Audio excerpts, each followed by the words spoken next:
بسم اللہ الرحمن الرحیم۔ السلام علیکم۔ ظہور اسلام کے وقت جبکہ حضرت علی رضی اللہ تعالیٰ عنہ کی عمر ابھی بہت کم تھی، لیکن آپ لکھنا پڑھنا جانتے تھے، اسی لیے ابتدا ہی سے بعض دوسرے صحابہ کی طرح آپ بھی حضرت صلی اللہ علیہ وآلہ وسلم کے تحریری کام انجام دیتے تھے۔ چنانچہ کاتبان وحی میں آپ کا نام بھی ہے۔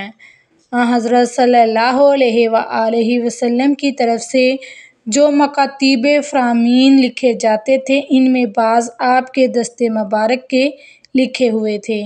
چنانچہ حدیبیہ کے صلح نامہ میں بھی آپ ہی نے لکھا تھا۔ اسلام کے علوم و معارف کا اصل سرچشمہ قرآن پاک ہے۔ حضرت علی المرتضیٰ رضی اللہ تعالیٰ عنہ اس سرچشمے سے پوری طرح سیراب اور انسحاب میں تھے۔ چنانچہ انہوں نے حضرت صلی اللہ علیہ وآلہ وسلم کی زندگی ہی میں نہ صرف پورا قرآن زبانی یاد کر لیا تھا، بلکہ اس کی ایک ایک آیت کے معنی اور شان نزول سے واقف تھے۔ ابن سعد میں ہے کہ ایک موقع پر خود آپ رضی اللہ تعالیٰ عنہ نے اس کا اظہار فرمایا کہ میں ہر آیت کے متعلق بتا سکتا ہوں کہ یہ کہاں اور کیوں اور کس کے حق میں نازل ہوئی ہے۔ چنانچہ حضرت علی رضی اللہ تعالیٰ عنہ کا شمار مفسرین کے اعلیٰ طبقے میں ہے، اور صحابہ میں حضرت ابن عباس رضی اللہ تعالیٰ عنہ کے سوا اس کمال میں آپ کا کوئی شریک نہیں ہے۔ ان تمام تفسیروں میں فن کا مدار روایتوں پر ہے۔ مثلاً ابن جریر طبری، ابن ابی حاتم، ابن کثیر وغیرہ میں بکثرت آپ کی روایت سے آیات کی تفسیریں منقول ہیں۔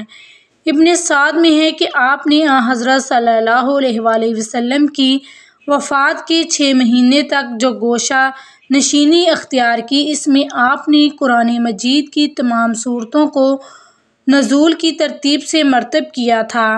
ابن ندیم نے کتاب الفہرست میں سورتوں کی اس ترتیب کو نقل کیا ہے۔ جناب حضرت علی مرتضیٰ رضی اللہ تعالیٰ عنہ نے بچپن سے لے کر وفات نبی صلی اللہ علیہ وآلہ وسلم تک 30 سال حضرت صلی اللہ علیہ وآلہ وسلم کی خدمت و رفاقت میں بسر کیے، اسی لیے آپ اسلام کے احکام و فرائض اور ارشادات نبوی صلی اللہ علیہ وآلہ وسلم کے بہت بڑے عالم تھے۔ پھر تمام اکابر صحابہ میں وفات نبوی صلی اللہ علیہ وآلہ وسلم کے بعد سب سے زیادہ آپ نے عمر پائی۔ حضرت صلی اللہ علیہ وآلہ وسلم کے بعد تقریباً 30 برس تک ارشادات افادات کی مسند پر جلوہ گر رہے۔ فقہ اجتہاد کے لیے کتاب و سنت کے علم کے ساتھ سرد فہم، دقیقہ سنجی، انتقال ذہنی کی بڑی ضرورت ہے، اور حضرت علی المرتضیٰ رضی اللہ تعالیٰ عنہ کو یہ کمالات خداداد حاصل تھے۔ مشکل سے مشکل اور پیچیدہ سے پیچیدہ مسائل کی تہہ تک آپ کی نقطہ رس نگاہ آسانی سے پہنچ جاتی تھی۔ یمن میں آپ نے عجیب و غریب مقدمات کا فیصلہ کیا۔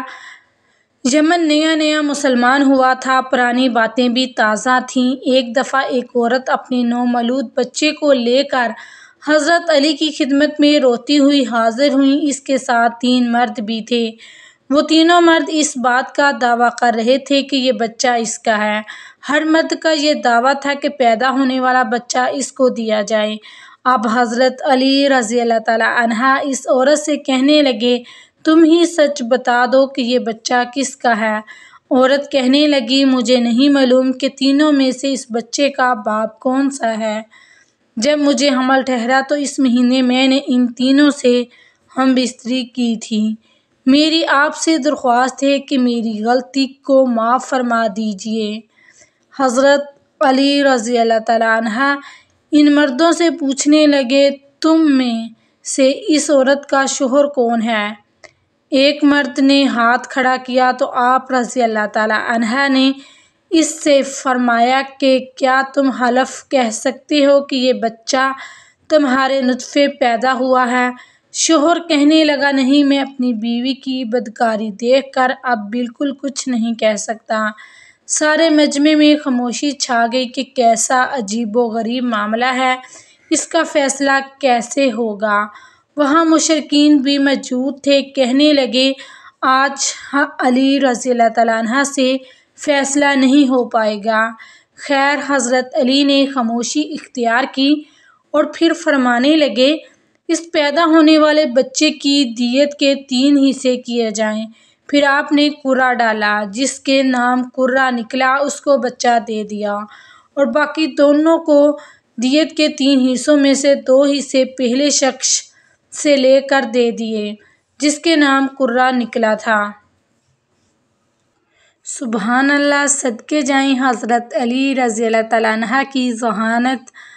اللہ تعالیٰ سے دعا ہے کہ وہ ہمیں برائی سے بچا کر نیک اعمال کرنے کی توفیق عطا فرمائے اور ہمیں نبی مکرم صلی اللہ علیہ وآلہ وسلم اور ان کی آل کا سچا اور پکا غلام بنائے۔